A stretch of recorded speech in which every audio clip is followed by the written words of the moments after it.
Hello friend, good afternoon, welcome to your channel Crack WBTET primary interview related document related আর একটি গুরুত্বপূর্ণ ভিডিওতে তোমাদের সবাইকে জানাই স্বাগত। তো আজকের এই ভিডিওটি কিন্তু অন্য দিনের ভিডিও থেকে একটু আলাদা। প্রাইমারি ইন্টারভিউ নেওয়ার পাশাপাশি এই বিষয়গুলো যদি ক্লিয়ার না থাকে তাহলে 100% শিওর যে তোমার ইন্টারভিউ খারাপ হতে চলেছে। কেন এই কথাটি বললাম? প্রিভিয়াস ইয়ার ইন্টারভিউতে দেখা গেছে যে বহু ক্যান্ডিডেট কিন্তু অনেক রকম ডকুমেন্ট হারিয়ে ফেলছে। তো সেই অনেকেই অনেক ডকুমেন্ট নিয়ে যাচ্ছে না। তো ডকুমেন্ট ভেরিফিকেশনের সময় কিন্তু এরকম কোনো বিষয় হবে না যে স্যার আমি পরে সাবমিট করে দেবো, এরকম কোনো বিষয় কিন্তু ওখানে অ্যাপ্রুভ হবে না। তো সেক্ষেত্রে কি করণীয়? সেক্ষেত্রে কিছুই নয়, কয়েকটি বিষয় আগে থেকে জেনে নিয়ে সেই বিষয়গুলিকে যদি আগে থেকে রেডি করে ফেলো তাহলে কখনোই এই সমস্যাটি তোমাকে সমস্যায় ফেলতে পারবে না। প্রিভিয়াস ইয়ারে দেখা গেছে অনেকেই জিডি করতে গিয়ে সারাদিন দৌড়াদৌড়ি করে তার আসল যে লক্ষ্য অর্থাৎ ইন্টারভিউ, সেই ইন্টারভিউটা কিন্তু খারাপ হয়েছে। এরকম কিন্তু বহু উদাহরণ এক্সাম্পল রয়েছে। তো সেই বিষয়টি যেন না হয় সেটির জন্য আজকের এই ভিডিওটি। প্রত্যেকের জন্য একটি ফ্রি পিডিএফ রয়েছে ইন্টারভিউ প্রিপারেশনের জন্য, প্রত্যেকে ফ্রি পিডিএফটি পাবে। কীভাবে পাবে তার জন্য সম্পূর্ণ ভিডিওটি দেখতে থাকো। তো তোমরা যেমনটি জানো যে ইন্টারভিউ ডেট অলরেডি কিন্তু ডিক্লেয়ার হয়ে গেছে। ফার্স্ট ফেজের ইন্টারভিউ ডেট কিন্তু এখানে ডিক্লেয়ার হয়েছে, যেটি তোমরা 25 তারিখের একটি পর্ষদের নোটিফিকেশান দেখলে কিন্তু তোমরা এটি বুঝতে পারবে যে 25 তারিখের ফার্স্ট ফেজে একটি নোটিফিকেশান পর্ষদ প্রকাশিত করেছিল। সেখানে কিন্তু ইংলিশ মিডিয়াম ক্যান্ডিডেটদের 30 তারিখ এবং 31 তারিখ এই দুই দিন অর্থাৎ 30 এবং 31 ডিসেম্বর কিন্তু ইন্টারভিউয়ের জন্য ডাকা হয়েছে। তো প্রত্যেকে কিন্তু কল লেটার এবার ডাউনলোড করে নিতে হবে। তো এই সময় কি কি ডকুমেন্ট প্রয়োজন সেটি তোমরা একটু এক নজরে প্রত্যেক ক্যান্ডিডেট দেখে নাও, কারণ এরপরে তোমাদের ইন্টারভিউ ইংলিশ মিডিয়াম ডিক্লেয়ার হয়েছে, এরপরে অন্যান্য মিডিয়াম ডিক্লেয়ার হয়েছে হবে। যেহেতু এবার মিডিয়াম ওয়াইজ দেওয়া হচ্ছে, সুতরাং এরপরেই কিন্তু বেঙ্গলি মিডিয়াম না আসলেও খুব দেরি হবে না কিন্তু বেঙ্গলি মিডিয়ামের ইন্টারভিউর ডাক আসতে। তো সুতরাং সবাই রেডি থাকো এবং এই ডকুমেন্টগুলিকে আজকেই তোমরা ফাইল বন্দি করে সুন্দর আকর্ষণীয় ফাইলে তোমরা রেখে দাও, কারণ আগেই আমি দেখিয়েছি কিভাবে সুন্দর আকর্ষণীয় ফাইল তোমরা ব্যবহার করতে পারবে, কিভাবে ডকুমেন্টগুলি নেবে, ডকুমেন্ট সংক্রান্ত কি পড়াশোনা করতে হবে। হ্যাঁ, ঠিকই শুনছো, ডকুমেন্ট সংক্রান্ত কিন্তু পড়াশোনা করতে হবে। তো সেগুলি তোমরা করতে শুরু করে দাও। তো এখানে কি কি ডকুমেন্ট রয়েছে সেটাও একটু দেখে নাও। এখানে কিন্তু 17টি ডকুমেন্টের কথা বলা হয়েছে। তো 17টি ডকুমেন্ট কিন্তু প্রত্যেকের ক্ষেত্রে ম্যান্ডেটরি নয়, তো আমি এক একটি বিস্তারিত বলে দিচ্ছি। প্রথমে দেখো কি বলেছে। প্রথমে তোমরা যদি পর্ষদের এই নোটিফিকেশনটি তোমরা দেখে নিতে চাও তাহলে একবার পর্ষদের ওয়েবসাইট ভিজিট করো, অথবা আমাদের টেলিগ্রাম গ্রুপ এবং হোয়াটসঅ্যাপ গ্রুপে কিন্তু দেওয়া আছে। তোমরা চাইলে আমাদের এই টেলিগ্রাম গ্রুপে জয়েন হয়ে যাও, ডিসক্রিপশন বক্সে লিঙ্ক আছে, অথবা কিউআর কোড স্ক্যান করে তোমরা কিন্তু টেলিগ্রাম গ্রুপে জয়েন হয়ে যেতে পারো। তো চলে আসি সেই আপডেট। প্রথমেই বলবো যে এটি একটি স্ক্রিনশট নিয়ে রাখো তোমরা। এবার বিষয়টি বলে দিই যে প্রথমে 1 নম্বর যে ডকুমেন্ট সেটি কি লাগবে, call letter for interview downloaded from the portal WBBPE। তাহলে তোমাদের জন্য প্রত্যেকের যে ইন্টারভিউয়ের যে কল লেটার সেটি কিন্তু পর্ষদের ওয়েবসাইট থেকে তোমাদের ডাউনলোড করতে হবে। নেক্সট, যেটি ভেরি গুরুত্বপূর্ণ, এটি ছাড়া কিন্তু ইন্টারভিউ দিতে যাওয়াই যাবে না। নেক্সট 2 নম্বর রয়েছে downloaded document of TET qualification or TET eligibility certificate. তো এই বিষয়টি কি, এই বিষয়টি বলবো। তো এখানে দেখো TET download document of TET qualification or TET eligibility certificate, যাদের সার্টিফিকেট আছে টেট পাসের সার্টিফিকেট আছে তাদের তো কোনো সমস্যাই নেই। তো তারা টেট পাস সার্টিফিকেটটা নিয়ে যাবে। কিন্তু যাদের টেট পাস সার্টিফিকেট নেই তো সেক্ষেত্রে কি করবে? দেখো প্রত্যেকটি টেটের পরে কিন্তু একটি পিডিএফ দেওয়া হয়েছিল বা একটি লিস্ট দেওয়া হয়েছিল, যেখানে তোমাদের রোল নম্বর এবং টেট পাস ক্যান্ডিডেটের রোল নম্বর, নাম এবং স্কোর এটি কিন্তু দেওয়া ছিল। তো যে পেজে তোমার নামটি রয়েছে সেই পেজটি স্ক্রিনশট করে সেই জায়গাটি একটি হাইলাইটার পেন দিয়ে তোমরা দাগিয়ে নিয়ে যেতে পারো, বা অটোমেটিক তোমরা যখন ডাউনলোড করবে সার্চ করবে তখন সেখানে কিন্তু একটু হাইলাইট হয়ে থাকবে। তো সেইভাবে কিন্তু সেটির প্রিন্ট কপি তোমরা নিয়ে যেতে পারো, এবং টেট পাস সার্টিফিকেট থাকলে অবশ্যই সেটি নিয়ে যাবে। আরেকটি বিষয় সাপোর্টিং ডকুমেন্ট হিসেবে আমি বলবো, যখন তোমরা তোমাদের নিজেদের রোল নম্বর এন্ট্রি করে যখন দেখেছিলে তখন কিন্তু স্ক্রিনে এরকম কোয়ালিফাইড আর নট কোয়ালিফাইড এরকম একটি ইন্টারফেস এসেছিলো। তো সেটিরও স্ক্রিনশট বা সেটির প্রিন্ট আউট কপি তোমরা নিয়ে যেতে পারো। নেক্সট 3 নম্বর বলেছে কি অ্যাডমিট কার্ড, তবে টেট পাস সার্টিফিকেট ম্যান্ডেটরি, অবশ্যই ম্যান্ডেটরি। অ্যাডমিট কার্ড অফ মাধ্যমিক পরীক্ষার certificate as per S proof হিসাবে। তো এখানে কি বলছে, মাধ্যমিকের অ্যাডমিট কার্ড অবশ্যই দিতে হবে এস প্রুফ হিসাবে। নেক্সট 4 নম্বর কি বলছে, marksheet and certificate of Madhyamik আর its equivalent examination issued by board আর কাউন্সিল।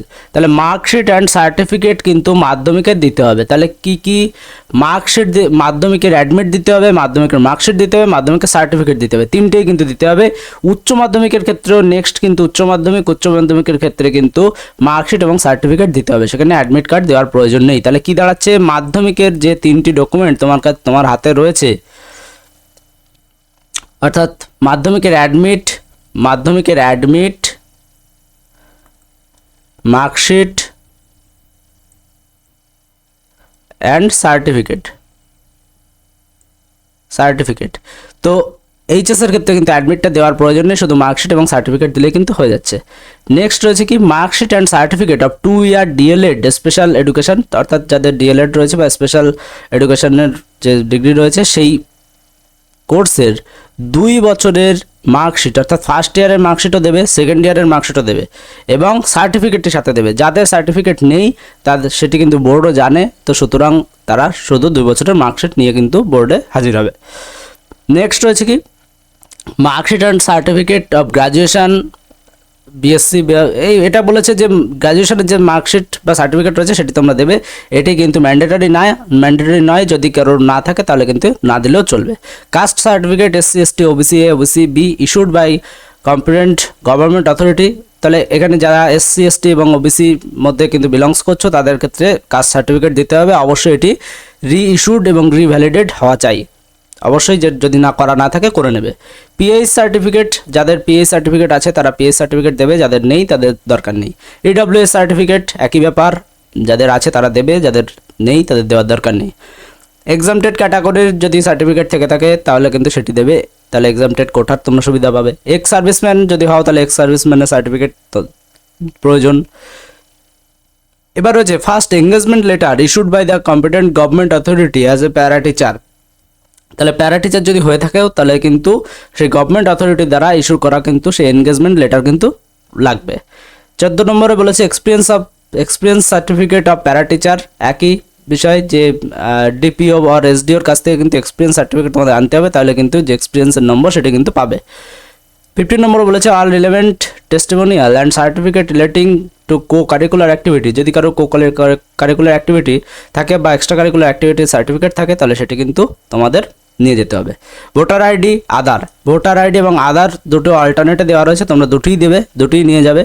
এবং 1 passport size photograph self attested, তো সেলফ অ্যাটাস্টেড করা থাকবে ফটোর উপর। এরকম পাসপোর্ট সাইজ ফটোগ্রাফ কিন্তু একটি নেওয়ার কথা বলেছে, কিন্তু আমি বলবো এখানে 4 থেকে 5 কপি তোমরা নিয়ে যাবে, 4 থেকে 5 কপি নিয়ে যাবে। শুধুমাত্র 4 থেকে 5 কপি নয়, প্রত্যেকটি ডকুমেন্ট, এই যে যতগুলো ডকুমেন্টের কথা বললাম এতক্ষণ, তো এখান থেকে মোটামুটি তোমরা 8 নম্বর পর্যন্ত ডকুমেন্ট, এই পর্যন্ত ডকুমেন্ট কিন্তু সবাইকে নিতে হচ্ছে, এবং বাদ বাকি যারা এলিজেবল তারা ওই ডকুমেন্টগুলি নেবে, এবং এই পর্যন্ত যে ডকুমেন্টগুলি সেগুলি কিন্তু সবাইকেই নিতে হচ্ছে ম্যাক্সিমাম। আর এখানে ভোটার আইডি, ফটোগ্রাফ, এটি কিন্তু সবাইকে নিতে হবে। এইবার এখানে একটি কথা রয়েছে, এখানে একটি বিষয় রয়েছে যে তোমরা ইন্টারভিউ দিন এই যে বিষয়গুলি অরিজিনাল তো তোমাকে নিতে হবে, as well as self attested photocopy. তাহলে সেলফ অ্যাটাস্টেড জেরক্স করে তোমাদের সেলফ অ্যাটাস্টেড করে নিতে হবে। ডেটটি তোমাদের বসানোর দরকার নেই, যদি ডেট বসাতে বলে ওই ইন্টারভিউ রুমে কিন্তু তোমরা ডেট বসাবে, আগে বসানোর প্রয়োজন নেই। তাহলে অরিজিনাল ডকুমেন্ট তো নিতেই হবে। এই অরিজিনাল ডকুমেন্টগুলি একটি সুন্দর আকর্ষণীয় ফাইলে থাকবে, এবং এই ডকুমেন্ট সংক্রান্ত বিভিন্ন বিষয়ে কিন্তু তোমাদের ইন্টারভিউতে জিজ্ঞাসা করা হতে পারে। সেগুলি কোথায় পাবে সেগুলি তোমরা একবার অবশ্যই এই প্লেলিস্টে গিয়ে প্রাইমারি ইন্টারভিউ প্রিপারেশান এই প্লেলিস্টে অবশ্যই দেখে নিও, তাহলে কিন্তু তোমাদের যে সমস্ত কনফিউশনগুলি আছে দূর হয়ে যাবে আশা করি। এবং যারা পিডিএফ রিলেটেড বিভিন্ন কোয়ারিজ তোমাদের প্রয়োজন তারা এই যে ইন্টারভিউ পিডিএফ বুক নামক যে প্লেলিস্ট আছে এই প্লেলিস্টটি তোমরা দেখে নাও। এবং ফ্রি পিডিএফের কথা যেটি বলছিলাম, এই ফ্রি পিডিএফটি কিন্তু একটি পাসওয়ার্ড প্রোটেক্টেড রয়েছে, সেটিও কিন্তু এই প্লেলিস্টে তোমাদের সেই পাসওয়ার্ড তোমরা পেয়ে যাবে, তোমরা একবার দেখে নিও। আর ফ্রি পিডিএফটি পাবে কীভাবে? ফ্রি পিডিএফটি পাওয়ার জন্য কিন্তু ইন্টারভিউ ফ্রি পিডিএফ লিখবে, লিখে এই নম্বরে হোয়াটসঅ্যাপ করবে। এবং আমাদের 3টি পেইড পিডিএফ আছে, PDF 1, PDF 2, PDF 3, যার টোটাল পেজ সংখ্যা রয়েছে 480, 99.9% ইন্টারভিউর প্রশ্ন কিন্তু এখান থেকে আসার সম্ভাবনা রয়েছে। তো যারা নিতে ইচ্ছুক ইন্টারভিউ লিখে হোয়াটসঅ্যাপ করবে এই নম্বরে। বর্তমান অফার এবং প্রাইস জানার জন্য তোমরা একবার হোয়াটসঅ্যাপ করে নিও, ইন্টারভিউ লিখে হোয়াটসঅ্যাপ করতে হবে। তো যেখানে আমরা ছিলাম, যে বিষয়টি এতক্ষণ আলোচনা করছিলাম, যে সেলফ অ্যাটাস্টেড ফটোকপি তোমরা 1 কপি নয় অন্তত 3 কপি কাছে রাখবে, অন্তত 3 থেকে 4 কপি কাছে রাখবে। 3 থেকে 4 কপি তোমরা জেরক্স করে নেবে, কারণ এরপরে কিন্তু ইন্টারভিউ শুধু শেষ নয়, ইন্টারভিউর পরেও কিন্তু আরও যে জয়েনিং প্রসেস, কাউন্সেলিং প্রসেসে রয়েছে, তখন কিন্তু তোমাদের ডকুমেন্ট আরও লাগবে। অবশ্যই আমি একটা ক্যান্ডিডেট, মানে একজন সতর্ক ক্যান্ডিডেট হিসাবে এটি সাজেস্ট করব, কারণ ইন্টারভিউ তুমি দেবে, তুমি চাকরিটি পাবে, সেটি আমি ধরে নেব। কেউ ইন্টারভিউ দেবো কিন্তু চাকরি পাবো না এরকম ধরনের আশা নিয়ে অন্তত ইন্টারভিউ কিন্তু দেবো না। তাহলে সেই বিষয়গুলো কিন্তু খেয়াল রাখবো। তো মোটামুটি জেরক্স যদি তোমার ঘরে থাকে তাহলে কোনো সমস্যার কিছু নেই। 3 কপি থেকে 4 কপি তোমরা জেরক্স অবশ্যই করে নিও, এবং 4 থেকে 5 কপি ফটোকপি তোমাদের সাথে যেন সবসময় থাকে। এবং যে ডকুমেন্টগুলো বলেছে সেগুলো সেলফ অ্যাটাস্টেড কপি একটি রেখো, একটি সেলফ অ্যাটাস্টেড করো, বাকিগুলো করার প্রয়োজন নেই। যদি প্রয়োজন হয় পরে করে দেবে, কিন্তু ইন্টারভিউর দিন এটা জেরক্স করতে হবে, ওটা জেরক্স করতে হবে বলে দৌড়াদৌড়ি করা, এতে কিন্তু ইন্টারভিউ ক্ষতি হবে এবং মাথায় কিন্তু স্ট্রেস, টেনশন সব কিছু বাড়বে। ওভারঅল ইন্টারভিউ কিন্তু খারাপ হবে। যারা এই কথাগুলো নিজেদের মনে লাগবে তারা অবশ্যই এইভাবে কাজটি করবে, এবং যাদের মনে হয় যে না আমি ইন্টারভিউ দিন গিয়ে আমি জেরক্সের দোকানে দৌড়াদৌড়ি করব, তারা অবশ্যই তোমাদের যা ইচ্ছা সেভাবে করতে পারো। তো এই ছিল আপডেট। খুব তাড়াতাড়ি কিন্তু বাংলা মিডিয়ামের ইন্টারভিউ আপডেট আসতে চলেছে, সুতরাং সবাই রেডি হয়ে যাও, ভালো করে প্রিপারেশন নাও, অবশ্যই তোমরা পারবে এই আশা রাখি। তার ভিডিওটি ভালো লাগলে একটু লাইক করে দিও, চ্যানেলে নতুন হলে চ্যানেলটিকে সাবস্ক্রাইব করে রাখো। Thank you.